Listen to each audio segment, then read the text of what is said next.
Friends, Saturday evening vlog எடுத்திருக்கேன். அதோட டின்னருக்கு நைட்டு சாட்டர்டே ஸ்பெஷலாக என்ன செஞ்சுருக்கேன் அப்படிங்கிறத வீடியோவில் கவர் பண்ணியிருக்கேன் பாருங்கள். Hi friends, welcome to Marichi kitchen and vlogs. Friends, இட்லிக்கு மாவு அரைக்கணும்னு நான் மத்தியானமே ஊற வச்சு வச்சுருந்தேன். மத்தியானமே எல்லா வேலையும் முடிச்சிடலாம் அப்படின்னு சொல்லிட்டு தான் பிளான் பண்ணி வச்சுருந்தேன். ஆனால் பவர் கட் ஆகிடுச்சு. எப்போ வந்துச்சுன்னா கரெக்டாக 6 மணிக்கு தான், ஈவினிங் 6 மணிக்கு தான் வந்துச்சு. அப்படி இப்படி கரெக்டாக 6:15 மணிக்கு தான் நான் அரைக்கவே ஸ்டார்ட் பண்ணேன். இன்றைக்கி அரிசி ரொம்ப நேரம் ஊறிடுச்சு. இன்றைக்கி ஈவினிங் 5 மணிக்கு பெரிய பையனுக்கு பியானோ கிளாஸ் இருந்துச்சு. கிளாஸில் விடும்போது அவன் என்ன சொன்னான்னா, அம்மா வரும்போது கிளாஸ் முடிஞ்சு வரும்போது எனக்கு கண்டிப்பாக ஐஸ்கிரீம் வாங்கி வச்சுருக்கணும் அப்படின்னு சொன்னான். ஏற்கனவே ஸ்கூல் முடிஞ்சு வந்தப்போ அவன் ஆன்லைனில் ஐஸ்கிரீம் ஆர்டர் பண்ணுறேன்னு சொல்லியிருந்தான். நான் பண்ணவே கூடாதுன்னு சொல்லிட்டு நான் திட்டி அனுப்பிச்சிட்டேன். சேட் அவனுக்கு ரொம்ப பிடிக்கும். அதனால் அவனுக்கு தெரியாமல் சர்ப்ரைஸாக சேட் வாங்கி வச்சுருக்கேன். பசங்களுக்கு இதையும் அடிக்கடி வாங்கி கொடுக்க மாட்டேன், எப்போவாக தான் வாங்கி தருவேன். எப்போ மந்த்லி ஒன்ஸ் அந்த மாதிரி தான் வாங்கி கொடுப்பேன். பெரியவனுக்கு மஷ்ரூம் மசாலா வாங்கியிருக்கேன், சின்னவனுக்கு மசாலா பூரி வாங்கியிருக்கேன். என் பிள்ளைங்களுக்கு இந்த ரெண்டுமே ரொம்ப பிடிக்கும். அப்படியே ஆந்த வேலை சிக்கனும் வாங்கிட்டு வந்துட்டேன். சிக்கன் ஒரு 1/2 kg 150 ருபீஸ்க்கு நான் வாங்கினேன். 1/2 kg கொஞ்சம் ஜாஸ்தியாக இருக்கும். இது மத்தியானம் நான் சுரைக்காய் கூட்டு செஞ்சுருந்தேன் பருப்பு போட்டு. அதில் கொஞ்சம் மீதி இருக்குது. அப்புறம் குழம்பு தக்காளி கிரேவி சிம்பிளாக முடிச்சாச்சு. ரொம்ப ஈஸியான வேலை மத்தியானம் லஞ்சுக்கு. இதுதான் எங்கள் வீட்டில்.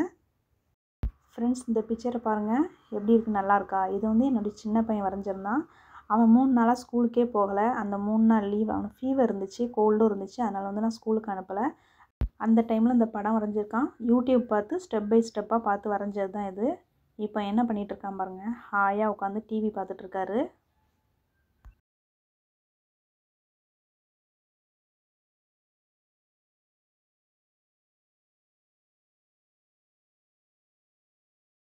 ஓகே, டைம் 6 o'clock ஆக போகுது. பெரியவனுக்கு கிளாஸ் முடிகிற டைம். போயிட்டு கூப்பிட்டு வந்துடலாம். போயிட்டு vlog கண்டினியூ பண்ணுறேன்.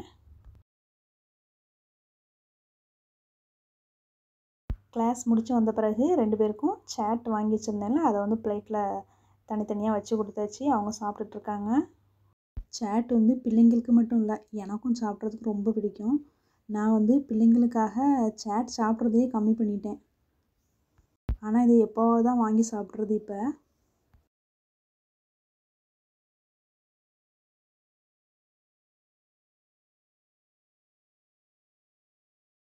ஓகே, சாப்பிட்டு முடித்த பிறகு மாவு ஏற்கனவே அரைய போட்டிருந்தேன். இது ஃபஸ்ட்டு உளுந்து போட்டிருக்கேன். உளுந்து அரைஞ்சிக்கிட்டு இருக்கு. இட்லிக்கு 5 கப் அரிசி சேர்த்துருந்தேன். அப்புறம் உளுந்து 1 கப்பு. 1 கப்பு உளுந்தும் ஒரு கைக்கு கொஞ்சமாக எடுத்து போட்டு ஊற வச்சுருந்தேன். உளுந்து நல்ல உளுந்தாக இருந்துச்சுன்னா இந்த மாதிரி நல்லா பொங்கி வரும். ஓகே, மாவு அரைச்சி 2 பாக்ஸில் தனித்தனியாக மாவை போட்டு வச்சுருக்கேன். இதை இன்றைக்கி நைட்டு ஃபுல்லாக புளிக்க விட்டுடலாம். இன்றைக்கி நைட்டு டின்னருக்கு எங்கள் வீட்டில் ரைஸ் தான், அரிசி ஊற வச்சிட்ருக்கேன். நெக்ஸ்ட்டு சிக்கன் வாங்கி வச்சுருந்தால அதுக்கு 3 வெங்காயம் எடுத்து வச்சுருக்கேன், தோல் எடுத்து. இதை நல்லா சின்ன சின்னதாக கட் பண்ணிக்கலாம். 1/2 கிலோ சிக்கனுக்கு 3 வெங்காயம் போதும். ஓகே, கட் பண்ணியாச்சு. நெக்ஸ்ட்டு மிக்ஸி ஜாரில் 2 தக்காளி கட் பண்ணி போட்டு நல்லா அரைச்சி எடுத்துக்கோங்க. தக்காளி எப்போவும் இந்த மாதிரி கட் பண்ணிவிட்டு உள்ளே செக் பண்ணிவிட்டு அப்புறம் மிக்ஸி ஜாரில் போடுங்க. உள்ளே புழு இருக்கிறதுக்கு வாய்ப்பு இருக்குது. அதனால் இந்த மாதிரி நாளாக கட் பண்ணிவிட்டு அதுக்கு பிறகு நீங்கள் அரைச்சிக்கோங்க.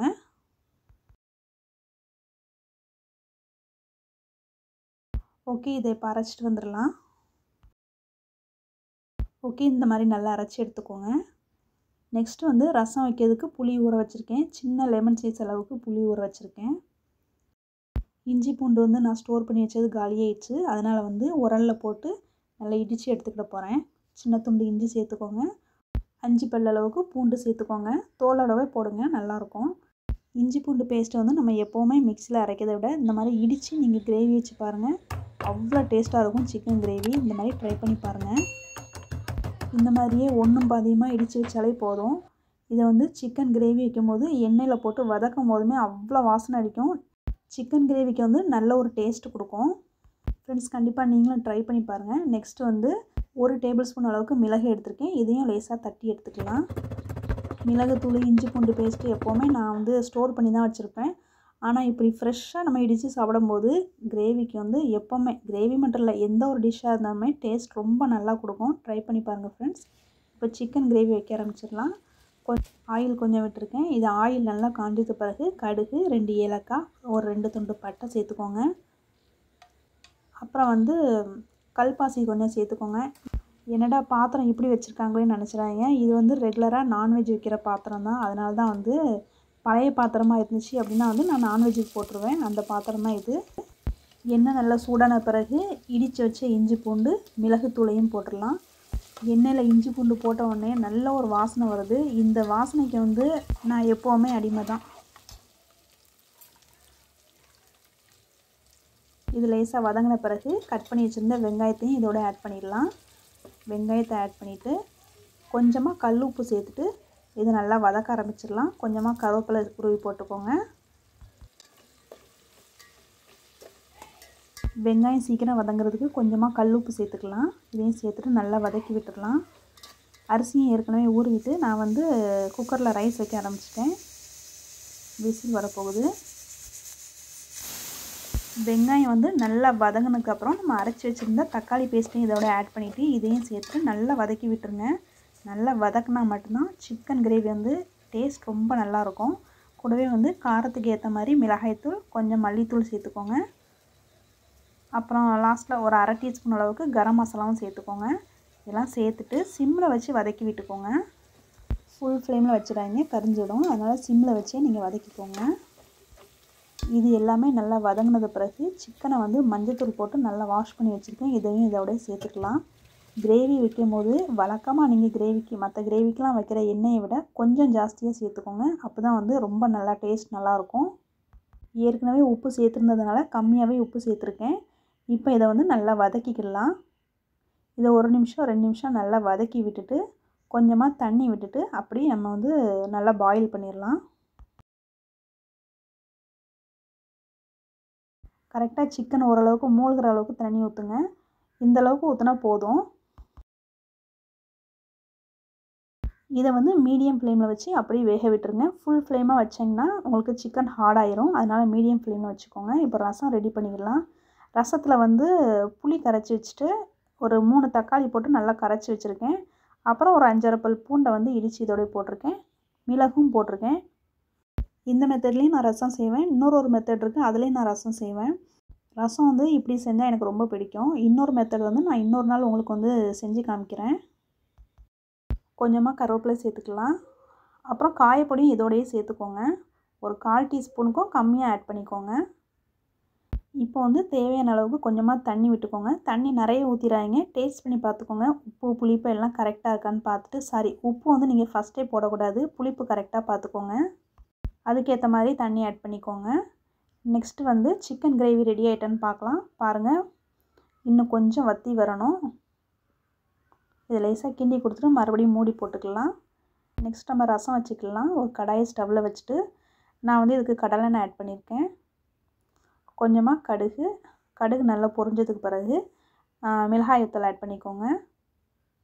இதை லேசாக வதக்கி விட்டுக்கோங்க. அப்புறம் நம்ம ரெடி பண்ணி வச்சுருந்த புளி தண்ணியை இதோட ஆட் பண்ணிவிட்டு இதில் வந்து ஜஸ்ட்டு 1/4 டீஸ்பூன் அளவுக்கு மல்லித்தூள் ஆட் பண்ணியிருக்கேன். நிறைய ஆட் பண்ண வேண்டாம். கொஞ்சம் மஞ்சத்தூளும் ஆட் பண்ணிக்கோங்க. ரசத்தை கொதிக்க விட்டுடலாம். ரசம் இந்த மாதிரி நுரக்குட்டி பொங்கி வரும். அந்த ஸ்டேஜுக்கு வரும்போது நீங்கள் ஸ்டவ்வை ஆஃப் பண்ணிக்கோங்க. ஜஸ்ட்டு ஒரு ஃபஸ்ட்டு கொதி வந்தாலே போதும். ரசத்தை வந்து நீங்கள் நிறைய கொதிக்க விடாதீங்க. நிறைய கொதிக்க விட்டீங்க அப்படின்னா ரசம் கடுத்து போயிடும். அதே மாதிரி உப்பு வந்து நீங்கள் ஃபஸ்ட்டே போட்டு கொதிக்க வச்சிடாதீங்க. ஸ்டவ்வை ஆஃப் பண்ணும்போது கூட நீங்கள் உப்பு ஆட் பண்ணிக்கலாம். ஃபைனலாக மல்லியில் தூவிக்கோங்க. அவ்வளோதான், ரசம் வச்சாச்சு. சாதமும் நமக்கு ரெடி ஆயிடுச்சு. இன்றைக்கி டின்னருக்கு எங்கள் வீட்டில் இதுதான். ரைஸ் வந்து நான் டெய்லியும் வைக்க மாட்டேன். என்றைக்காவது ஈவினிங் நான்வெஜ் வாங்கினா மட்டும்தான் நைட்டில் ரைஸ் வைக்கிறது. ஓகே, இப்போ சிக்கன் கிரேவி, ரசம், ரைஸ் எல்லாமே ரெடி ஆயிடுச்சு. சாட்டர்டே ஸ்பெஷலாக இன்றைக்கி நைட்டு வந்து எங்களுக்கு டின்னர் இதுதான். ஃப்ரெண்ட்ஸ், இதோட முடிச்சுக்கிட்டுறேன். கண்டிப்பாக இந்த vlog உங்களுக்கு பிடிச்சிருக்குன்னு நினைக்கிறேன். என்னுடைய சேனலை ஃபஸ்ட் டைம் பார்த்துட்ருக்கீங்கன்னா சப்ஸ்கிரைப் பண்ணிவிட்டு பாருங்கள் ஃப்ரெண்ட்ஸ். நான் மறுபடியும் வேறு ஒரு ரெசிபியில் உங்களை மீட் பண்ணுறேன். இது வரைக்கும் நீங்கள் வீடியோ வாட்ச் பண்ணதுக்கு தேங்க்யூ.